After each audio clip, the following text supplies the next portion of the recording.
शांत से गांव में रामदीन अपने बेटे भानु के साथ रहता था। सालों पहले बीमारी ने भानु की मां को छीन लिया था, जिसके बाद रामदीन ने अकेले ही भानु को पाल पोस कर बड़ा किया। रामदीन चाहता था कि उसका बेटा सहारा बने, लेकिन भानु तो बस सोने और आलस करने में माहिर था। अरे भानु बेटा, दोपहर हो गई है, अभी तक सोए हो? मैंने सुबह कहा था कि कुछ बर्तन पड़े हैं, उन्हें साफ कर देना, पर तुम तो अपनी नींद से ही बाज नहीं आते। ओहो बाबा, आप भी ना। मुझे लगा अभी तो सुबह ही हुई है। आप चिंता क्यों करते हैं, मैं अभी कर दूंगा। आप जाइए जमींदार के खेत पर, वरना वो फिर गुस्सा करेंगे। बेटा, अब इस शरीर में जान नहीं बची। मैंने जमींदार को मना कर दिया है। अब घर का गुजारा तुम्हें ही करना होगा। मेरी हड्डियां अब जवाब दे चुकी हैं।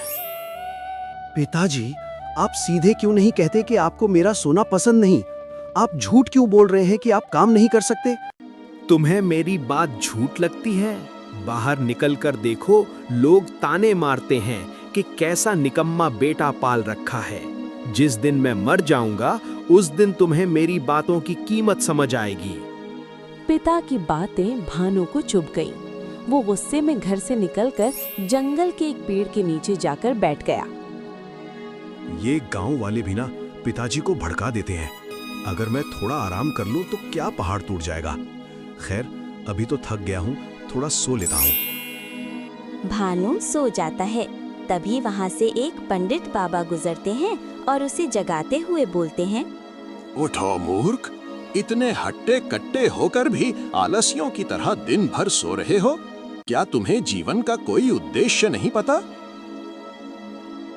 बाबा, आपको क्या समस्या है? घर पर पिता नहीं सोने देते, यहाँ आप आ गए। मुझे शांति से रहने दीजिए।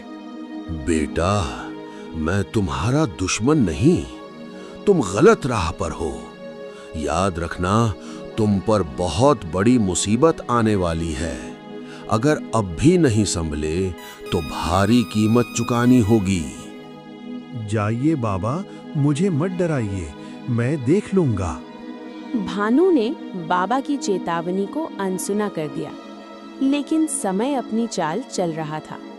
कुछ ही दिनों में रामदीन की हालत इतनी बिगड़ गई कि वो बिस्तर से उठ भी नहीं पा रहा था।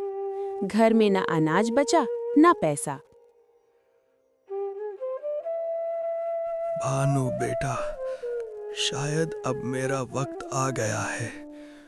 अपना ख्याल रखना। याद रखना, काम कोई छोटा बड़ा नहीं होता। इंसान की सोच छोटी बड़ी होती है। नहीं पिताजी, मैं आपको कुछ नहीं होने दूंगा। मैं आपको अभी डॉक्टर के पास ले चलता हूँ।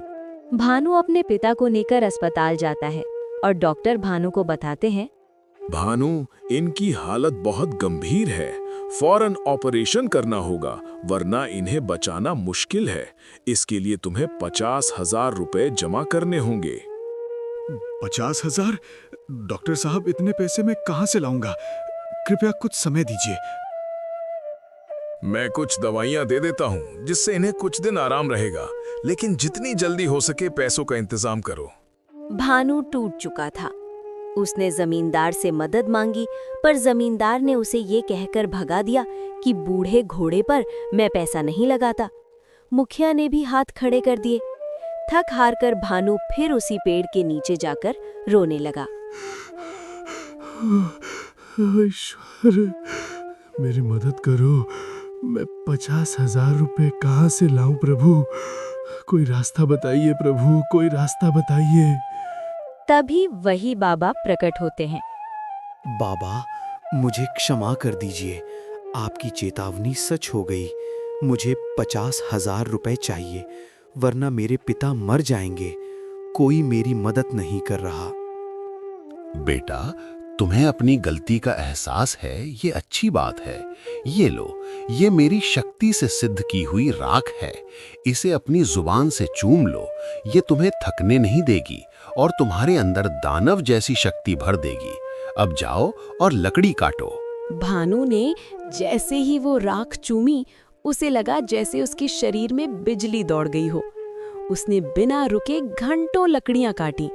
देखते ही देखते उसने इतनी लकड़ी काट ली कि बाजार में बेचकर उसे 6,000 रुपए का मुनाफा हुआ। चमत्कार! बाबा की राख ने तो सच में जादू कर दिया। अब मैं और मेहनत करूंगा। अगले कुछ दिनों तक भानु पागलों की तरह मेहनत करता रहा। उसने 46,000 रुपए जमा कर लिए, लेकिन समय कम था और पिता की हालत बिगड़ रही थी। उसे अभी 4,000 रुपए और चाहिए थे। वो फिर जमींदार के पास गया। ठीक है, मैं तुम्हें 4,000 नहीं पूरे 5,000 रुपए दूंगा, लेकिन तुम्हें मेरा 10 कट्ठा खेत एक ही दिन में जोतना होगा। मंजूर है सेठ जी, कल शाम तक काम पूरा मिलेगा। भानु ने कड़ी धूप में बिना रुके अपने पसीने से खेत को सींच दिया। उसकी मेहनत देखकर जमींदार भी दंग रह गया। शाम तक काम पूरा हुआ और भानु को पैसे मिल गए। पिताजी की सांसें तुम्हारी इन भुजाओं की ताकत पर टिकी हैं। बाबा की राख मेरे साथ है, मुझे थकान नहीं हो सकती।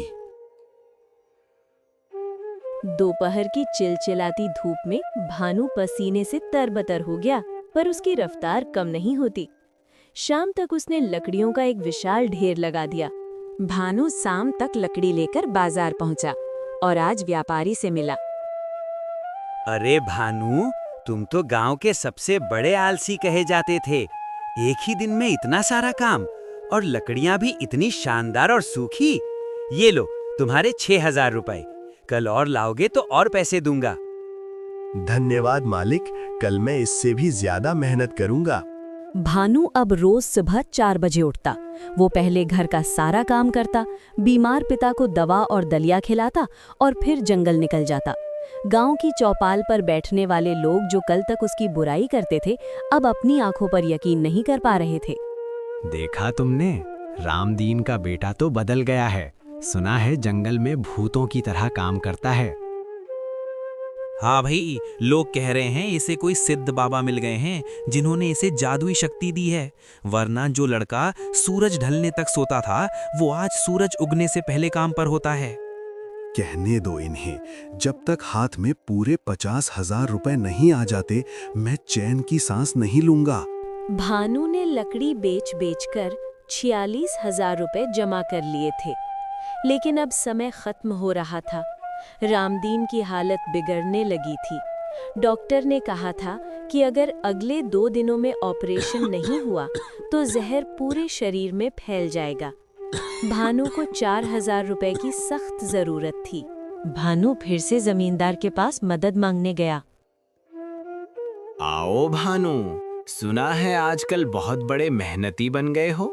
क्या चाहिए? पैसे? हाँ सेठ जी, सिर्फ 4,000 रुपए कम पड़ रहे हैं। मेरे पास समय नहीं है, आप ये पैसे दे दीजिए, मैं आपके यहाँ उम्र भर गुलामी करूँगा। गुलामी की जरूरत नहीं, मेरे एक और खेत की जुताई कर दो। मेरा 10 कट्ठा खेत बंजर पड़ा है, मिट्टी पत्थर जैसी सख्त हो चुकी है। अगर तुम कल सूर्यास्त से पहले उस पूरे खेत की जुताई कर दो, चाहो तो मेरे बैल को भी ले जाओ। अगर तुम ये काम कर दिए तो मैं तुम्हें 5,000 रुपए दूंगा। मंजूर है? मंजूर है सेठ जी, कल शाम तक काम पूरा मिलेगा। दोपहर तक भानु की हिम्मत टूटने लगी थी। उसके हाथों से खून निकलने लगा था। तभी उसे पंडित बाबा की आवाज उसके कानों में गूंजी। मुसीबत का पहाड़ गिरेगा भानु, तैयार रहना। भानु ने फिर से खेतों को जोतने लगा। हाथ जवाब दे रहे हैं, प्यास से गला सूख रहा है। बाबा, क्या आपकी राख का असर कम हो रहा है? नहीं, मुझे हारना नहीं है। पिताजी का चेहरा याद करो भानु, उनकी वो कमजोर आवाज याद करो। सूर्यास्त का समय जमींदार खेत पर आता है और उसकी आंखें फटी की फटी रह जाती हैं। पूरा खेत जोता जा चुका था। भानु वहीं खेत के किनारे मेड़ पर बैठा था। ये नामुमकिन है। 10 आदमियों का काम एक लड़के ने एक दिन में कर दिया। लो भानु, ये रहे तुम्हारे पैसे। तुम इंसान नहीं, कोई दैत्य हो। पैसे उठाए और सीधा अस्पताल भागा। उसके पैर लड़खड़ा रहे थे पर दिल धड़क रहा था। डॉक्टर साहब, ये लीजिए पूरे 51,000 रुपए। एक एक रुपया मेरी मेहनत का है। अब मेरे पिता को बचा लीजिए, देर मत कीजिए। शाबाश भानु, तुम्हारी मेहनत रंग लाएगी। हम अभी ऑपरेशन शुरू करते हैं। ऑपरेशन शुरू की जाती है। कुछ समय बाद डॉक्टर मुस्कुराते हुए बाहर आते हैं। बधाई हो भानु, ऑपरेशन सफल रहा। तुम्हारे पिता अब खतरे से बाहर हैं। सच कहूं तो उनकी जीने की इच्छा और तुम्हारी मेहनत ने चमत्कार कर दिया। अगर तुम थोड़े भी लेट होते तो हम उन्हें खो देते।